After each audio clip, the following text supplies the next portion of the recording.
Tuhan, kami bersyukur untuk anugerah dan kemurahan-Mu atas hidup kami.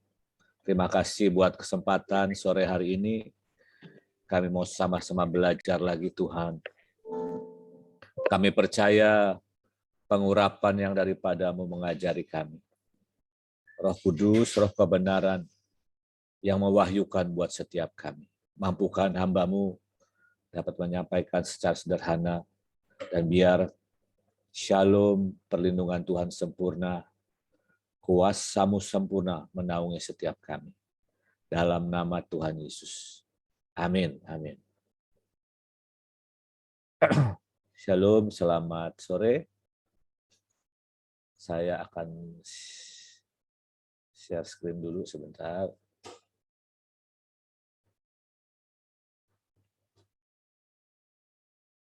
Semua bisa lihat screen ya?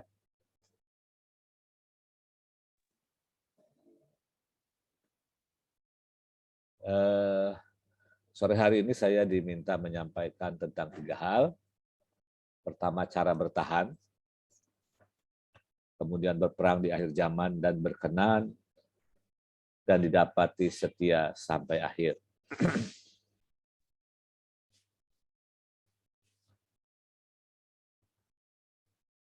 Pertama, kita harus mengerti dulu kondisi zaman sekarang, di mana kita hidup. Alkitab berkata, ketahuilah bahwa pada hari-hari terakhir akan datang masa yang sukar. Dalam 2 Timotius 3 ayat yang pertama. Terjemahan Inggrisnya berkata bahwa akan datang masa yang sangat sukar sekali. Nah, kita perlu mengetahui, Alkitab berkata ketahuilah, artinya kita perlu mengetahui, perlu mengerti, perlu memahami, perlu yakin bahwa kita benar-benar ada di hari-hari terakhir dan masa-masa yang semakin gelap itu ada di depan kita. Dan kita perlu sungguh-sungguh membuat diri kita ini benar-benar mengerti, benar-benar menyadari bahwa waktu yang kita punya itu sangat-sangat singkat. Dan iblis akan melakukan segala cara, segala usaha untuk menghentikan kita.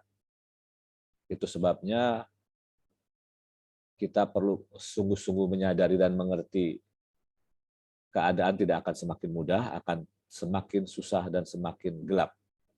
Nah, saya coba untuk mendalami hal ini.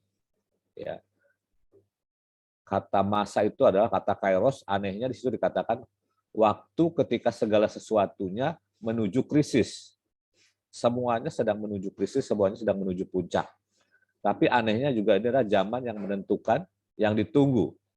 Saya menangkap bahwa di satu sisi memang ada kegelapan, ada sesuatu yang sangat berbahaya, tapi di sisi lain Tuhan itu ingin bahwa umatnya menjadi terang, umatnya sungguh-sungguh menjadi berkat, sungguh-sungguh menjadi sebuah generasi yang ditunggu sebenarnya, seperti firman berkata bahwa seluruh makhluk menantikan anak-anak Allah dinyatakan. Jadi ini dua sisi yang menurut saya berjalan bersamaan. Dan kita adalah generasi yang ditunggu-tunggu untuk memanifestasikan kemuliaan Tuhan di tengah kegelapan yang semakin gelap. Tetapi kalau umat Tuhan, gereja Tuhan, pilar-pilar tidak mengerti kondisi, situasi di mana kita sedang hidup, maka ini adalah keadaan yang sangat mengerikan. Nah, kata sukar, itu dari kata kalepos, artinya itu membuat orang kehilangan kekuatan. Ya, karena begitu sulitnya, begitu berbahayanya, dan sesuatu keadaan yang sulit untuk melakukan sesuatu, sulit diambil, sulit didekati, sulit ditanggung, merepotkan, berbahaya, kasar, ganas, buas. Kata-kata ini aja menggambarkan seberapa mengerikannya kondisi yang kita hadapi, keadaan yang kita hadapi. Nah, kata ini cuma dipakai 2 kali di dalam Perjanjian Baru, ya. Yang satu lagi dipakai di dalam Matius 8 ayat 28, dikatakan di sana, tiba di seberang, yaitu di daerah orang Gadara, datanglah dari perkebunan 2 orang yang berkerasukan setan menemui Yesus. Mereka sangat berbahaya. Kata sangat berbahaya ini adalah kata yang dipakai yang sama dengan 2 Timotius 3 ayat yang pertama. Sehingga tidak seorang pun yang berani melalui jalan itu. Jadi dari ayat ini kita perlu mengerti kondisi yang kita hadapi hari-hari ini. Nah, anehnya memasuki tahun Israel yang lalu, saya itu bermimpi bahwa yang kita hadapi ini, yang saya hadapi ini adalah dunia orang mati, dunia roh kematian. Nah, dan di mimpi itu dikatakan iblis akan buat apapun untuk menghentikan destiny kita. Dan yang paling diincar adalah para pemimpin. Kenapa? Karena Alkitab berkata, pukullah gembala itu, maka domba akan tercerai-berai. Jadi hari-hari ini, sebagai pilar-pilar, kita ini harus benar-benar mendoakan setiap pemimpin di atas kita. Itu termasuk orang tua, termasuk pemimpin. Sebentar, ini ada gangguan sedikit. Saya artikan dulu. Termasuk hamba-hamba Tuhan, termasuk gereja, kita benar-benar harus mendoakan mereka. Karena mereka lah orang-orang yang paling diincar hari-hari ini.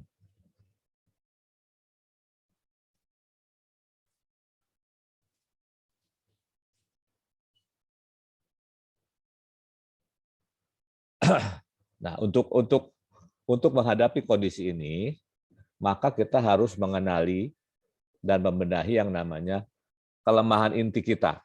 Kalau misalnya kelemahan kita itu uang, maka kita harus hati-hati dan benar-benar berurusan dengan keuangan. Kalau kelemahan kita misalnya kesombongan atau kemarahan, mari kenali, benahi kelemahan inti, ya, kelemahan yang mungkin bertahun-tahun lamanya kita seringkali jatuh bangun di situ, dan kita benar-benar harus memenangi kelemahan ini bersama Tuhan. Itu yang pertama yang kita perlu siapkan secara pribadi. Yang kedua adalah kenali dan benahi keinginan terdalam. Setiap orang punya kelemahan inti, setiap orang punya keinginan terdalam. Ya, kemarin waktu saya bagikan ini, seorang hamba Tuhan yang bicara sama saya, dia ini bertanya begini, apakah ini keinginan terdalam saya ya Pak? Karena saya itu merasa di tempat saya ini banyak tantangan, kayaknya enak kalau ke kota dan sebagainya. Ya, saya bilang itulah, mungkin keinginan terdalammu adalah kamu tidak ingin tinggal di desa, kamu ingin di kota, sedangkan Tuhan mau kamu di situ. Nah, ini keinginan terdalam yang setiap orang punya. Ingin kaya, ingin terkenal, tapi kita harus kenali dan kita harus bawa sama Tuhan untuk kita handle itu dengan baik. Ya, contohnya, saya ini lahir dari seorang ibu yang sangat melayani suami. Menurut saya itu istri the best lah, ya, terbaik. Nah, tanpa saya sadar, itulah idealis saya tentang seorang istri.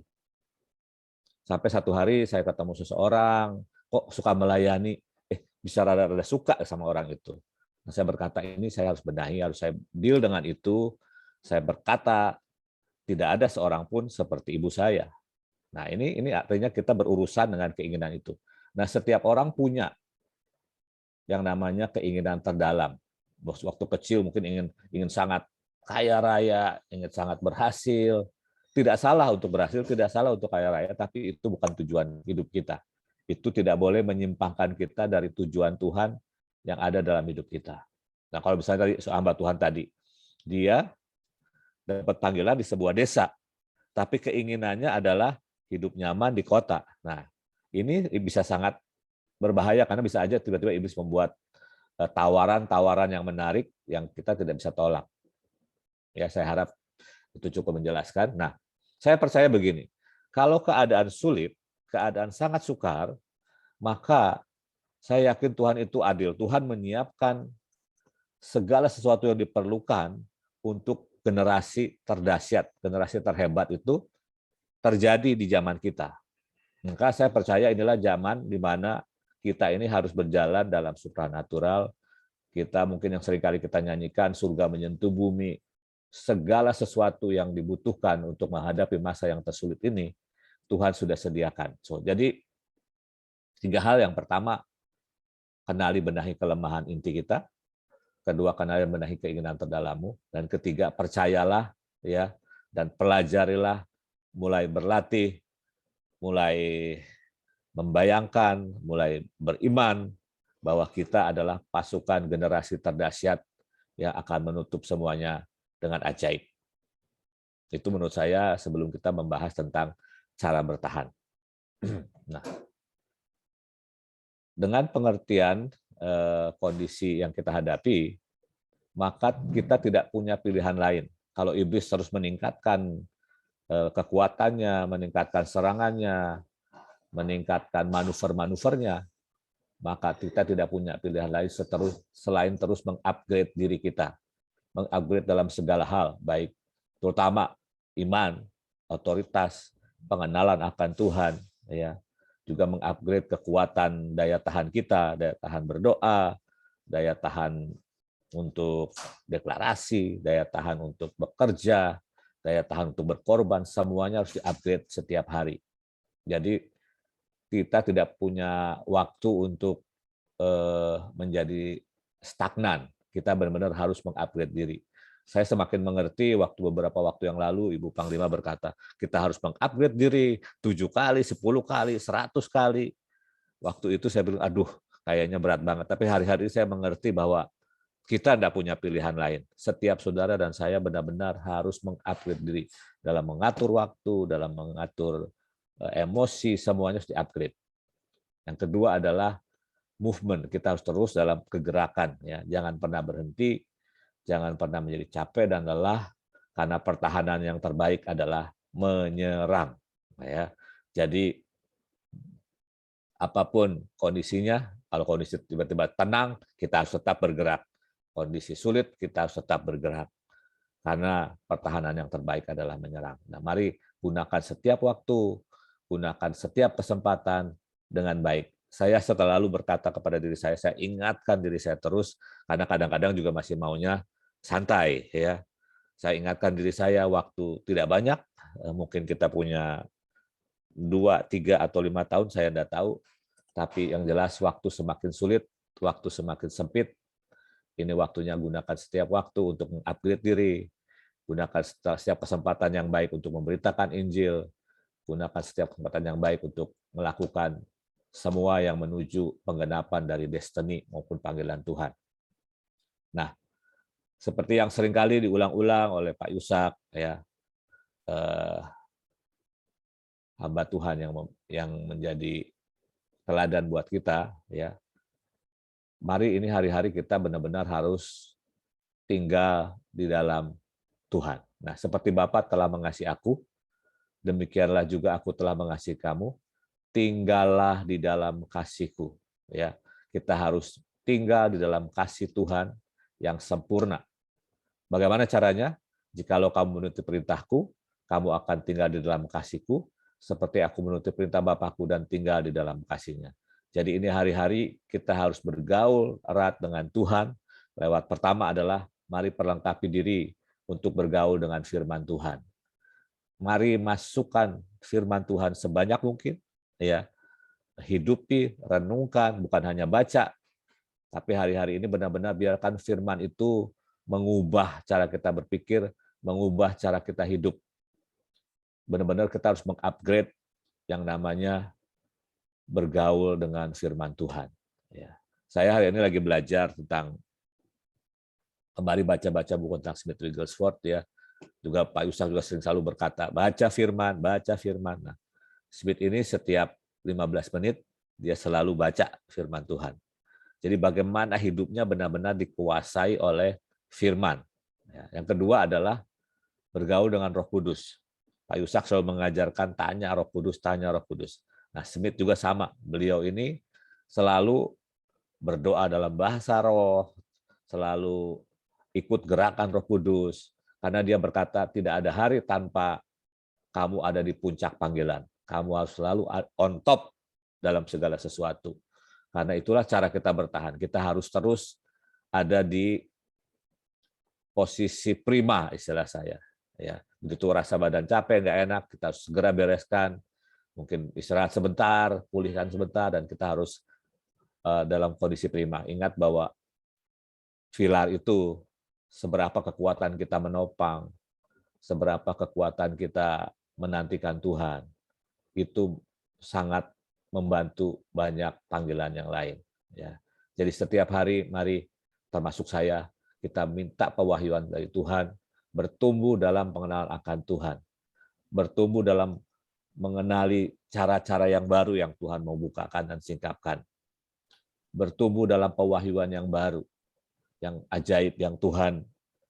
Terus hari-hari ini, menurut saya hari-hari ini Tuhan itu benar-benar sedang melimpahkan segalanya. Hanya seberapa kita merindukan, seberapa kita mau belajar, seberapa kita mau menantikan Dia. Karena menurut saya semuanya Tuhan sudah berikan dan siapkan buat kita generasi terakhir. Nah, itu beberapa hal tentang bagaimana cara bertahan. Dan tidak ada cara lain adalah menurut saya benar-benar hari-hari ini upgrade diri, ya, dan terus bergerak selama kita bisa bergerak, ya. Begitu ada kesempatan bisa pergi ke provinsi, mari pergi ke provinsi, ya, melengkapi diri dengan bergaul dengan firman Tuhan, lebih lagi dengan Roh Kudus, lebih lagi setiap hari, biar ada yang di-upgrade dalam hidup kita. Setiap hari biar ada pewahyuan yang baru yang kita terima dari Tuhan. Nah, kemarin saya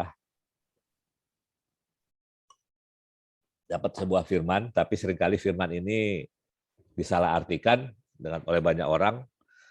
Kan Tuhan yang berperang, kita diam saja. Nah, saya penasaran sebenarnya dengan ayat ini. Kalau Tuhan berperang untuk kita, pasti kita menang. Amin ya. Nah, tapi yang seringkali disalahartikan adalah kamu akan diam saja. Nah, saya baca versi King James berkata, "The Lord shall fight for you, and all of you shall hold your peace." Tuhan akan berperang bagimu, bagian kamu adalah tetap menjaga damaimu. Nah, menarik sekali kata berperang dari kata laham itu artinya memberi makan, ya.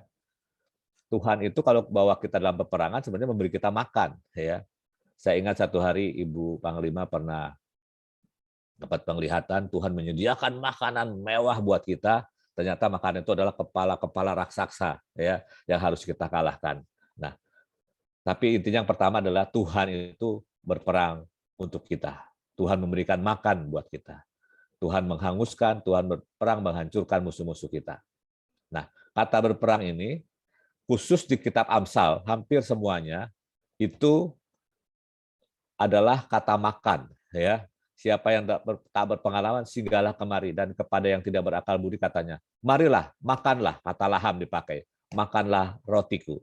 Jadi Tuhan itu mau kita mengalami kemenangan demi kemenangan karena itulah cara kita secara roh itu makan salah satunya. Selain makananku adalah melakukan kehendak Allah dan menyelesaikan pekerjaannya. Jadi berperang di akhir zaman itu kalau kita bisa menangkap dimensi yang berbeda adalah Tuhan itu sedang fit on, sedang memberikan kita makanan yang membuat kita semakin kuat dan semakin kuat. Makanya Mazmur berkata, Dia menyediakan hidangan di hadapan lawan-lawanku. Mari ini waktunya setiap yang kita hadapi, baik peperangan, tantangan, kita itu harus berpikir itu sebagai inilah makananku. Inilah yang membuat aku semakin kuat. Inilah yang membuat aku semakin naik. Maka ketika kita punya mindset itu, cara pandang itu, maka setiap tantangan itu tidak akan melemahkan kita. Itu akan membuat kita semakin bersemangat. Itu akan membuat kita semakin kuat. Nah, sekarang kata diam. Kata diam itu bukan berarti tidak buat apa-apa. Ternyata kata diam dari kata haras itu artinya menggaruk, mengukir, membajak. Ya. Jadi kata diam itu berarti kita tuh melakukan sesuatu yang dalam sebenarnya. Ya, mengukir sesuatu dalam hidup kita. Nah, dikata juga ayat itu juga berarti adalah membuat alat. Ya. Ketika Tuhan membawa kita ke dalam peperangan yang baru, maka bukan hanya Dia berperang bagi kita juga harus mempersiapkan mengukir sesuatu yang baru, pewahyuan yang baru dalam hidup kita. Kita harus mempersiapkan belajar senjata-senjata yang baru. Nah, kita juga harus merancang, walaupun di dalam arti buruk, strategi-strategi peperangan yang baru. Ya. Nah, kata diam itu lebih karena apa? Karena ide kerahasiaan. Ketika Tuhan membuka sebuah strategi buat kita harus menangkap dengan diam, perhatikan, dan nggak usah bicara-bicara dulu. tapi mari kita menangkap ya. Maka seolah-olah kita nggak mau dengarkan suara-suara lain, kita mau tangkap strategi yang Tuhan mau berikan. Nah, menurut saya berperang di hari zaman ini, kita harus berperang bersama Tuhan, dengan cara Tuhan, dan kita menangkap strategi-strategi yang Tuhan akan berikan. Nah, itu Tuhan akan berperang bagi kamu, dan kamu akan diam saja. Nah, menurut saya salah satu cara berperang yang ajaib adalah ini hari-hari kita harus melakukan pekerjaan-pekerjaan yang Yesus lakukan, bahkan yang lebih besar. Nah, kita akan baca ayatnya begini, dalam Yohanes 14 ayat 12-14. Aku berkata kepadamu, sesungguhnya barang siapa percaya kepadaku, ia akan melakukan juga pekerjaan-pekerjaan yang aku lakukan, bahkan pekerjaan-pekerjaan lebih besar daripada itu. Sebab aku pergi kepada Bapa. Nah, ini yang menarik sini. Yang menarik begini. Jadi saya percaya begini. Kita ini hari-hari ini dengan waktu yang singkat benar-benar harus hidup seperti Yesus hidup dan melakukan pekerjaan-pekerjaan yang Yesus lakukan. Nah, dan ajaibnya ketika kita melakukan pekerjaan-pekerjaan yang Yesus lakukan, bahkan yang lebih besar itu, di sini ada yang menarik. Di titik koma dikatakan, dan apa juga yang kamu minta dalam namaku, aku akan melakukannya. Nah, seringkali orang ambil ayat ini tanpa konteksnya. Di sini konteksnya adalah kita harus melakukan pekerjaan-pekerjaan yang Yesus lakukan, bahkan yang lebih besar. Janjinya adalah apapun juga yang kamu minta dalam namaku, aku akan melakukannya. Supaya Bapa dipermuliakan di dalam anak. Jika kamu minta sesuatu kepadaku dalam namaku, aku akan melakukannya. Nah, ingat tadi, makananku adalah melakukan kehendaknya dan menyelesaikan pekerjaannya. Ya. Jadi, berperang di akhir zaman adalah salah satunya kita benar-benar hari-hari ini harus merindukan, harus belajar, berjalan seperti Yesus berjalan di dunia ini. Apa yang Yesus lakukan? Lukas 7 ayat 22. Dan jawab Yesus kepada mereka, kepada murid-murid Yohanes, pergilah dan katakanlah kepada Yohanes apa yang kamu lihat. Orang buta melihat, orang lumpuh berjalan, orang kusta menjadi tahir, orang tuli mendengar, orang mati dibangkitkan, dan kepada orang miskin diberitakan kabar baik. Artinya, kata-kata pekerjaan di atas itu adalah kuasa-kuasa mujizat, kuasa-kuasa keajaiban. Ya. Kemudian kita harus memberitakan namanya kabar baik atau Injil. Roma 1 ayat 16 dikatakan, karena Injil itu adalah kuasa Allah, ya, dunamis Allah yang menyelamatkan. Kita mau berperang di akhir zaman, salah satu yang paling penting adalah mari kita harus belajar, kita harus bergerak dalam yang namanya sign and wonders, dalam memberitakan Injil, dan yang Yesus katakan dalam Lukas 13:32, jawab Yesus kepada mereka, pergilah dan katakanlah kepada segala itu, kepada Herodes, aku mengusir setan dan menyembuhkan orang pada hari ini dan besok, dan pada hari yang ketiga, aku akan selesai. Ini adalah gaya bahasa Ibrani. Yesus berkata, aku akan terus melakukan ini, yang namanya mengusir setan, menyembuhkan orang, memberitakan Injil, sampai selesai. Dan itulah yang harus menjadi prioritas kita hari-hari ini. Untuk terus bergerak, ya. Nah, berperang di akhir zaman yang berikutnya adalah kita ini harus mengangkat perjanjian, karena pilar yang paling penting adalah memegang perjanjian. Dan kita ini adalah pewaris-pewaris perjanjian.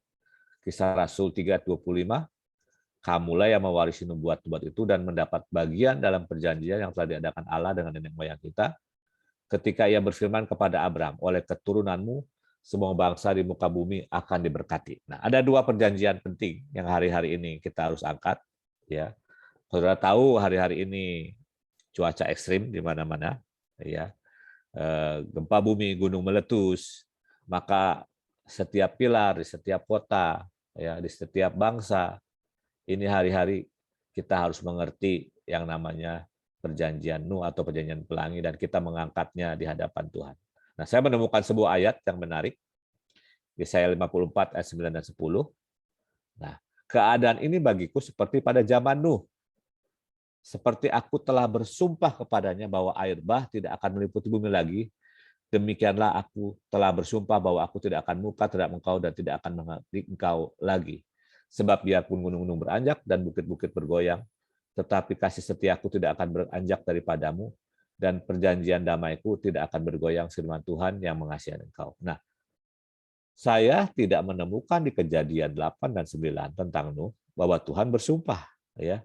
Tapi di Yesaya 54 ayat 9 dan 10 ini dikatakan, aku telah bersumpah kepada Nuh bahwa air bah tidak akan meliputi bumi lagi. Demikianlah aku telah bersumpah, ya. Jadi saya menangkap begini, kita ini harus mengerti Tuhan ini kerinduan hati Tuhan, tidak ada air bah yang akan merusakkan bumi. Nah, saya mau sedikit dalami perjanjian Nuh, ya, perjanjian pelangi. Nah, perjanjian pelangi itu terjadi di Kejadian 8 ayat 21, ketika Tuhan mencium bau yang harum itu, berfirmanlah Tuhan dalam hatinya. Ini berfirman Tuhan dalam hatinya, aku takkan mengutuk bumi ini lagi karena manusia, sekalipun yang ditimbulkan hatinya adalah jahat dari sejak kecilnya. Dan aku takkan membinasakan lagi segala yang hidup seperti yang telah kulakukan. Ini adalah kerinduan Tuhan.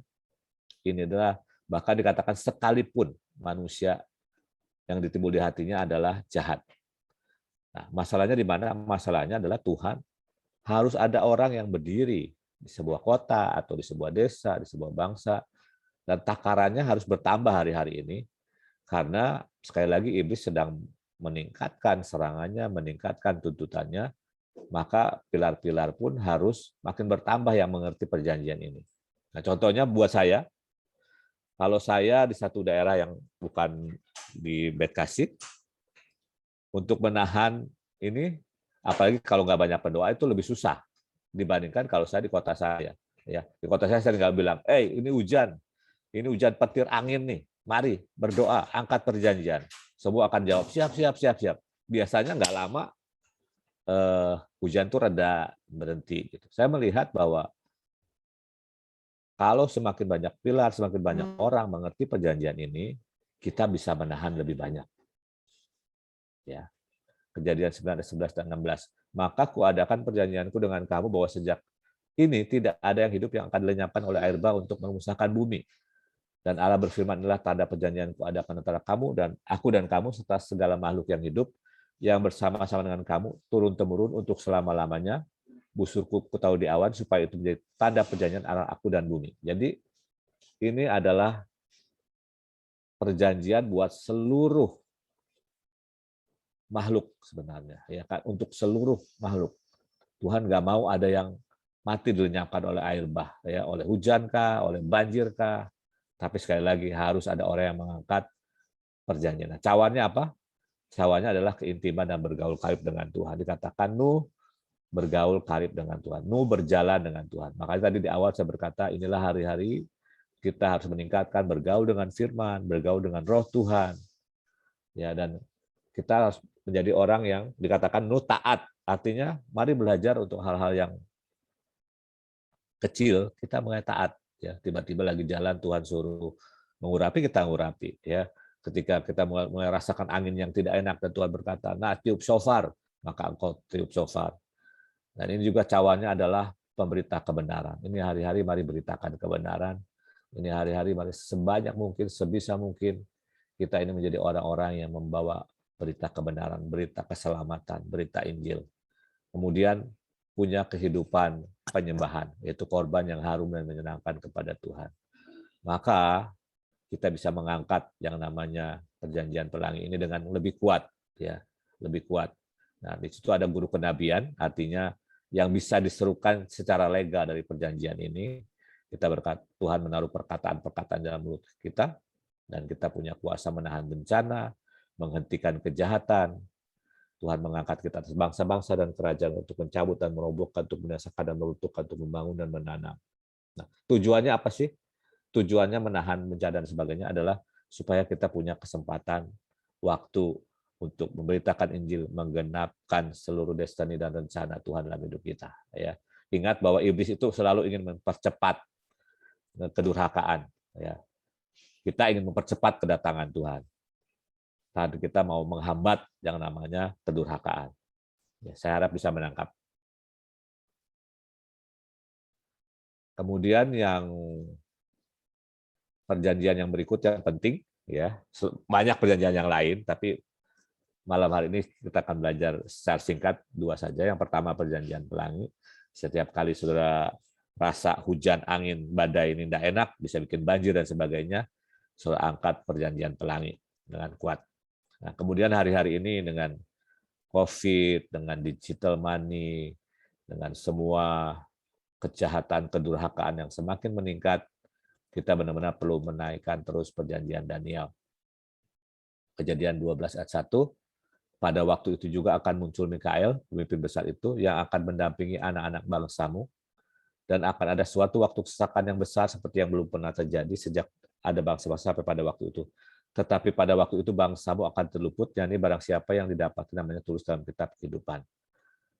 Kemudian 2 Tesalonika 2 ayat 6, sudah bisa baca dari ayat 1 sampai ayat 9 kalau nggak salah ya. Dan sekarang kamu tahu apa yang menahan dia, sehingga ia baru menyatakan diri pada waktu yang telah ditentukan baginya. Nah, si antikris kedurhakaan ini akan menampakkan diri pada waktu yang ditentukan baginya. Tapi sekali lagi, iblis itu curang. Dia akan coba mempercepat yang namanya kejahatan dan kedurhakaan dan kebinasaan. Tetapi sekali lagi, saya percaya orang-orang yang penuh Roh Kudus itu yang bisa menahannya. Generasi Mikael, generasi yang menangkap dari Tuhan dan melakukan tepat seperti yang Tuhan mau, itu yang bisa menahannya. Sehingga dia hanya boleh muncul pada waktu yang Tuhan sudah ditetapkan. Tapi kita tahu bahwa iblis akan coba untuk terus mempercepat kekejian dan kebinasaan. Nah, sekali lagi, saudara dan saya, pilar-pilar, inilah waktunya kita mengangkat perjanjian ini dengan lebih kuat. Nah, bagaimana caranya? Kita belajar dulu tentang perjanjian Daniel.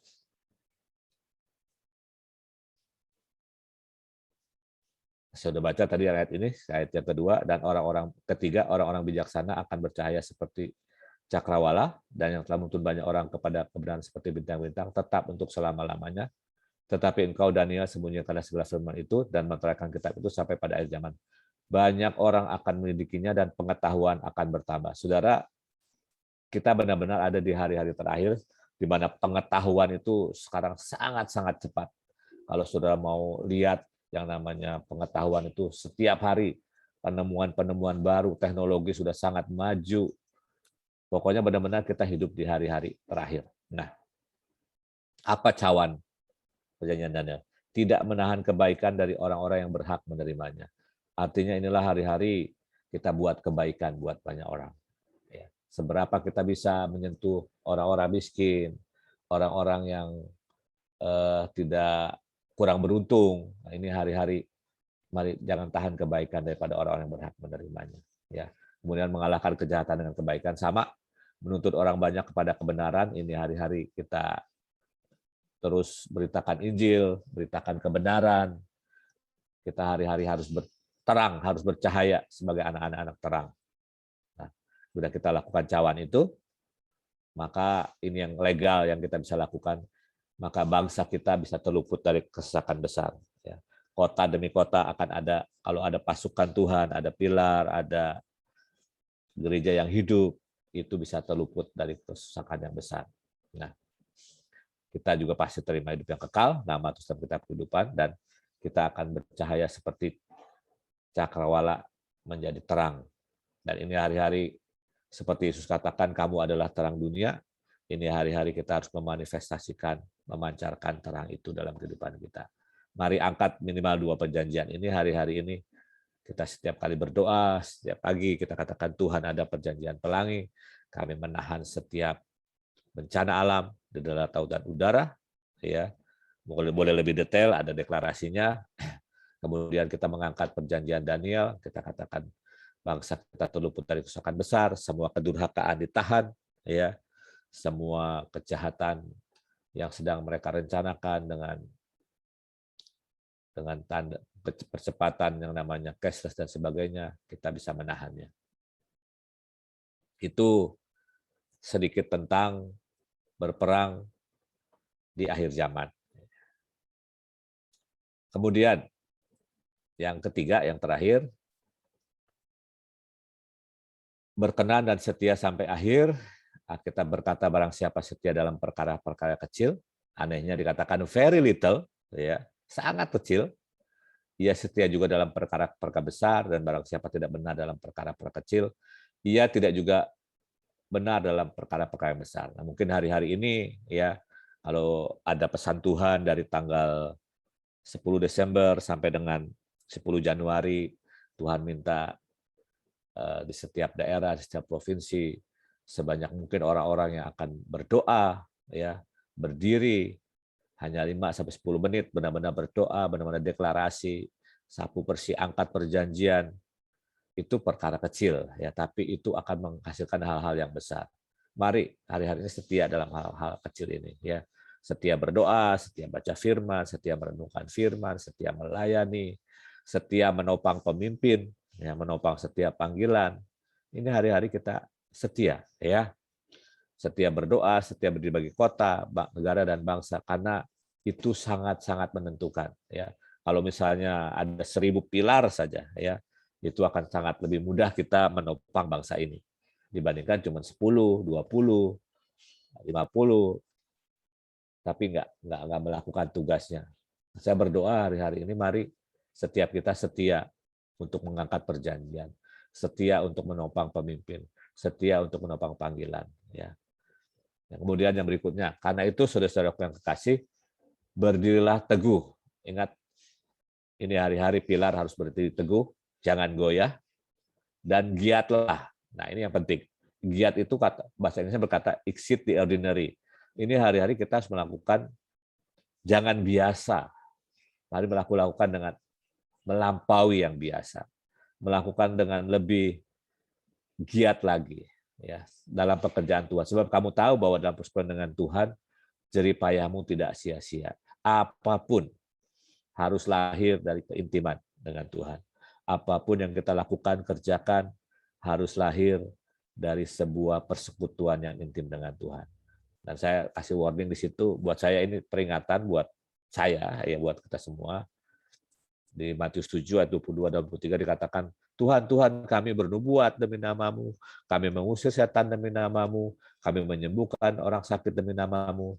Tapi Yesus berkata, aku akan berterus terang kepada mereka, aku tidak pernah mengenal kamu, enyahlah daripadaku, kamu sekalian pembuat kejahatan. Nah, kemarin saya baca sebuah kisah dari seorang hamba Tuhan yang sangat terkenal, saya rasa juga beberapa dari saudara baca. Beliau melakukan banyak mujizat, KKR luar biasa, kuasa-kuasa kesembuhan, urapan-urapan Tuhan, Roh Kudus dinyatakan dengan dahsyat. Tapi di kesaksian itu dikatakan sejak 2010, beliau kehilangan keintiman dengan Tuhan, tapi karunia-karunia itu tetap jalan. Tapi Tuhan baik, ya, beliau dalam pemulihan dan terus dipulihkan. Nah, itu menjadi peringatan buat kita bahwa apapun yang kita lakukan, mari kita lakukan dengan setia, mari kita lakukan dalam persekutuan dengan Tuhan. Karena ini hari-hari saya percaya kalau kita setia, kalau kita sungguh-sungguh dengan anugerah Tuhan, mengejar semua panggilan, kita bisa menyelesaikannya. Dan kita bisa menuntaskannya dengan kuat. Yang terakhir ya, saya belajar hari-hari ini setiap hari untuk mempersembahkan penyembahan yang sejati, walaupun tidak selalu berhasil, ya. Tapi mari kita harus belajar untuk setiap hari mempersembahkan kehidupan kita ini sebagai penyembahan yang sejati. Apa itu? Saya baca dari Roma 12 ayat yang pertama, maaf dalam bahasa Inggris, nanti saya terjemahkan, ya. And so, dear brothers and sisters, I plead you to give your bodies to God because of all He has done for you. Let them be a living and holy sacrifice, the kind He will find acceptable. This is truly the way to worship Him. Jadi, dengan demikian saudara-saudaraku, aku memohon untuk engkau memberikan tubuhmu kepada Allah, sebab untuk apa yang sudah Dia lakukan buat kita. Dia mati buat kita, Dia menebus kita, Dia menderita buat kita. Biarlah tubuhmu menjadi persembahan yang kudus dan hidup. Itulah cara yang berkenan kepadanya. Inilah cara penyembahan kepada Dia. Jadi penyembahan kepada Dia adalah mempersembahkan kehidupan kita, tubuh kita ini. Nah, the message lebih jelas lagi dikatakan begini. So here's what I want you to do. Inilah yang aku mau kamu lakukan. Tuhan menolongmu. Buatlah setiap hari, kehidupanmu sehari-hari, kehidupan biasamu setiap hari, tidurmu, makanmu, bekerja kehidupan ya, dalam kehidupan sehari-hari, tempatkan itu di hadapan Tuhan sebagai korban.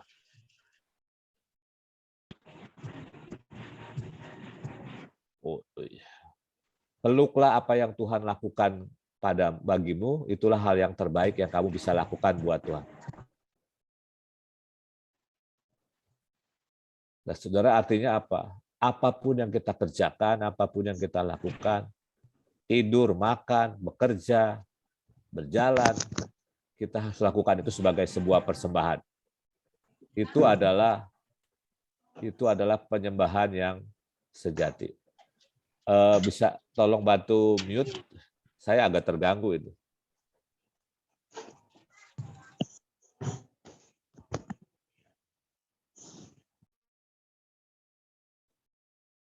Oke, terima kasih. Jadi kita harus biasakan untuk segala sesuatu, jangan pisahkan yang jasmani dengan yang rohani. Saya satu hari mendengarkan khotbahnya Pak Petrus Agung, menurut saya itu sangat bagus sekali.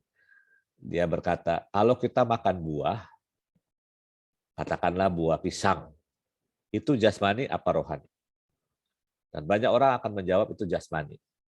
Dan kemudian beliau berkata, tapi kenapa ketika Hawa dan Adam dan Hawa makan buah pengetahuan yang baik dan yang jahat, mereka berdosa?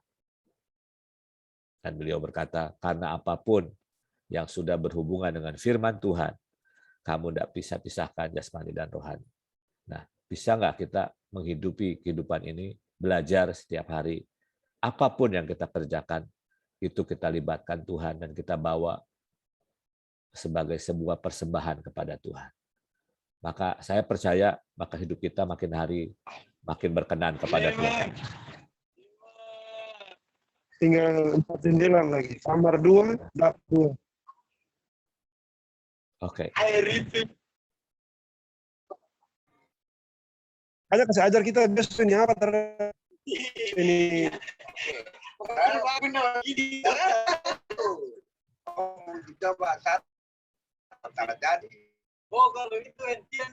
Terada ventilasi yang kecil. Pak Luki, tapi semua mute kok, Pak. Semua mute. Suara siapa ini? Tadi oke. Kerja. Di mana ya ini ya?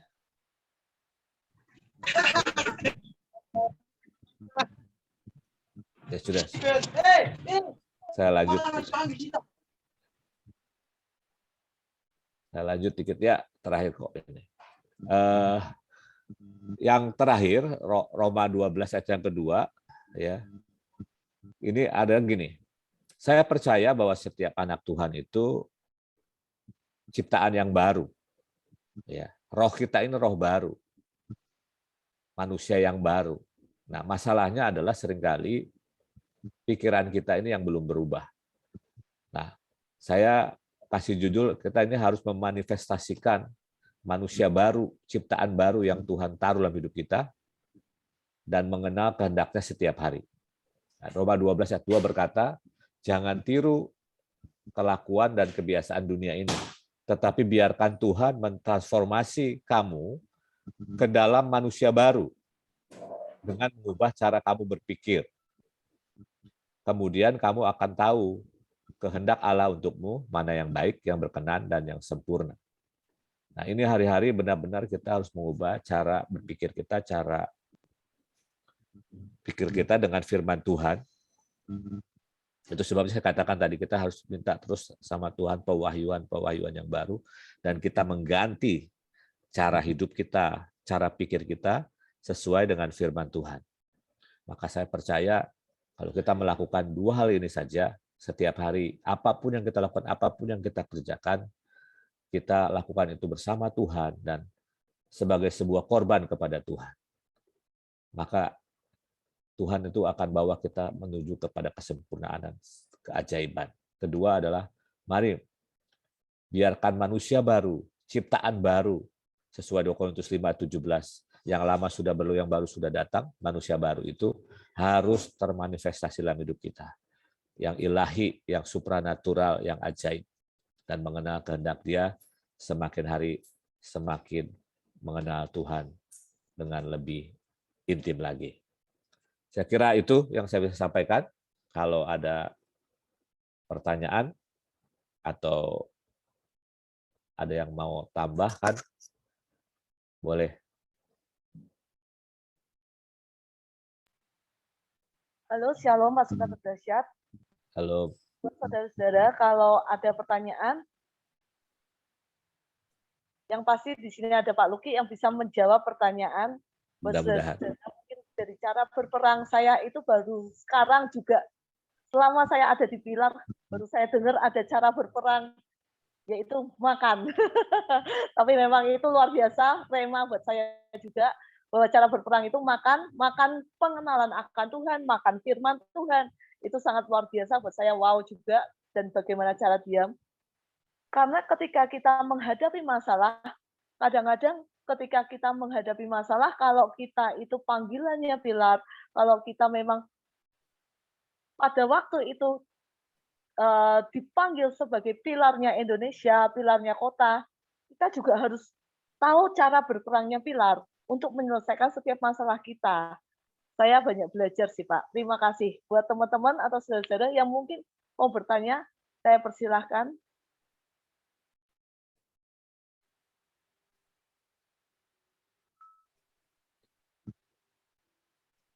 Yang mau bahannya nanti saya bisa kirim lewat Novi. Pak, terima kasih sekali. Juga kalau teman-teman nanti ada di sini, selama session ini kita ada recording, jadi kalau mungkin ada teman-teman yang ketinggalan dari session 1, 2, 3, kita ada recordingnya, jadi bisa WA langsung ke saya, nanti saya akan kasih recordingnya. Jadi di session pengajaran Pilar ada recordnya. Mungkin tadi ada yang ketinggalan, bisa. Adakah teman-teman yang mau bertanya? Kalau enggak, nanti kita akan tutup dalam doa. Shalom Pak Luki. Shalom. Mau tanya dong Pak, di Lukas 16 ayat 10 bilang gini, siapa saja yang setia dalam hal-hal kecil, ia setia juga dalam hal-hal besar. Dan siapa saja yang tidak benar dalam hal kecil, ia juga tidak benar juga dalam hal-hal besar. Ini saya ada catatan ya, hal-hal kecil itu mengacu kepada mamon, harta milik pada zaman ini. Kalau hal-hal besar mengacu kepada harta milik limpah pada zaman yang akan datang. Setuju nggak Pak? Ya kalau kita lihat konteksnya di ayat 11 itu kan memang dikatakan kalau tidak setia dalam hal mamon yang tidak jujur, ya. Jadi kalau misalnya kita nggak setia dalam hal-hal uang aja, hal kecil ya. Kita misalnya ada dulu di zaman saya di sekolah dulu ada kadang-kadang orang-orang yang beli pensil misalnya 100 dihargakan 150. Nah, itu kan nggak setia dalam hal kecil ya. Nah, dikatakan juga tidak benar dalam perkara besar, mungkin dikatakan ini harta orang lain ya, ayat 12. Siapa yang akan menyerahkan hartamu kepadamu sendiri? Ya, saya setuju. Jadi kalau lihat ayat 11 dan 12 itu maksud saya begini Pak, hal-hal yang besar tuh hal-hal yang akan datang di zaman yang akan datang ya, tapi dia ada acuannya di Matius 25 ayat 21 sampai 23. Bunyinya lalu kata Tuhannya itu yang katanya talenta diumpetin itu lupa. Yang nggak dikembangkan. Ya. Saya rasa bukan cuma buat masa akan datang ya. Orang yang kita tahu disuruh apapun hal-hal kecil setia, kita akan percayakan dia hal yang besar kok. Enggak cuma ya, itu betul sekali. maksud saya mamon itu tuh hal yang paling kecil gitu loh dibanding kemuliaan yang akan datang gitu kan ya. Orang jangan nggak jujur sama mamon, soalnya ada kemuliaan yang menunggu kita di zaman yang akan datang, lebih excited gitu loh, lebih worth it dibanding dengan mamon yang kecil itu. Iya, mamon itu bahkan dikatakan sampah kok. Iya, jadi boleh-boleh aja Bu, nggak masalah. Oh iya, makasih Pak Luki. Yuk, yuk. Pak. Oke, ada lagi? Oke, ada lagi. Shalom, ada Pak Edwin dari Manado. Shalom buat teman-teman, ada Pak. Sorry Ci, terlambat. Baru nyampe. Adakah saudara-saudara ada pertanyaan lagi?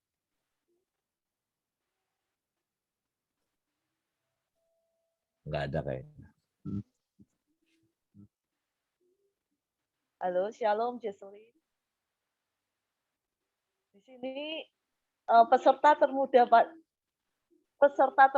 Pak Luki, ada yang namanya Jesselyn. Saya mau memperkenalkan Jesselyn. Dan ini pilar yang luar biasa yang Tuhan bentuk dari awal. Boleh ya Jesselyn, saya kesaksian sedikit karena saya merasa wow dan saya merasa dikuatkan Pak Luki. Ya, Jesselyn ini ketika dia pulang gereja, dia dengan kakaknya sama mamahnya pulang gereja kecelakaan. Setelah itu, dari kecelakaan itu mamahnya meninggal. Dan ketika dari kecelakaan itu kakaknya selamat, tapi Jesselyn ini lumpuh, Pak Luki. Iya. Dan setelah 3 tahun baru dia sembuh dari lumpuhnya. Puji Tuhan, sekarang bisa jalan, tapi papahnya setelah itu meninggal. Dan dia adalah peserta termuda, karena saya berkatakan muda, dia baru berusia 11 tahun, Pak Luki. Dan dia chat saya, dan dia bilang, Kak, saya mau jadi peserta grup pilar, dan saya mau berdoa buat Indonesia. Dia kesaksian, saya diberkati oleh Cici AL, saya mau jadi seperti yang Tuhan mau, saya mau jadi berkat.